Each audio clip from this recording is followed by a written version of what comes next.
Because what he is saying is, you remember the pillar of fire that guided you when you were wandering in the wilderness? I am the fulfillment of that pillar of fire in your life. And I think it means this as well. In Isaiah chapter 9 verse 2, we read that the people who walk in darkness will see a great light. Those who live in a dark land, the light is going to shine on them. And Jesus is fulfilling what was in the Old Testament and saying, when you look at me, I am the light of the world. I want to share three things with you, and I'm going to make application to you based upon what you know. The first thing is this, a stunning proclamation that Jesus is the light of the world. You read verse 12 again. Again, therefore, Jesus spoke to them, saying, I am the light of the world. He who follows me shall not walk in the darkness, but shall have the light of life. And I think Jesus at times had a flair for the dramatic. Do you know that? I think he's standing under these torches, and he says, you know that lights up the night sky and the darkness? Well, here I am. I am the light of the world. And there's a couple things that I want you to notice here, first of all, and that is this.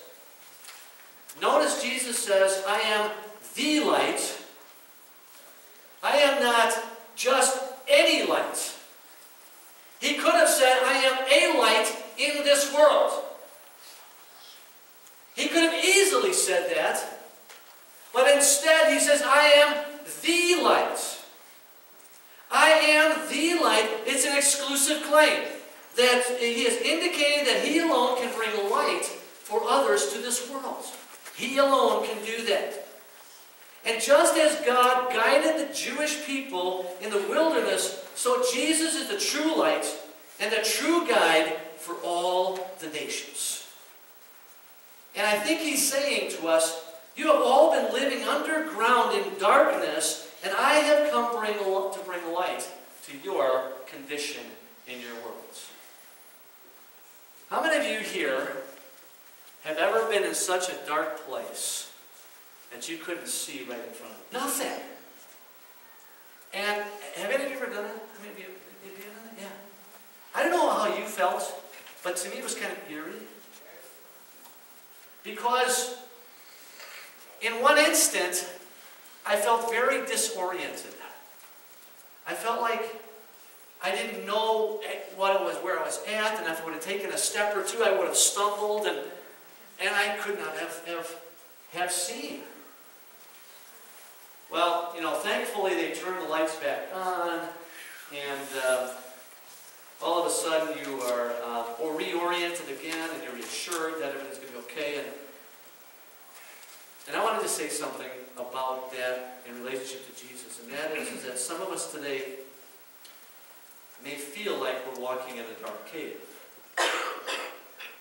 Some of us may be sitting here and we're stumbling, or we're wandering in the darkness, and for some it is hard to even make a step. And I would have to say that quite possibly some of us here this morning have had to make the greatest effort just to be here today.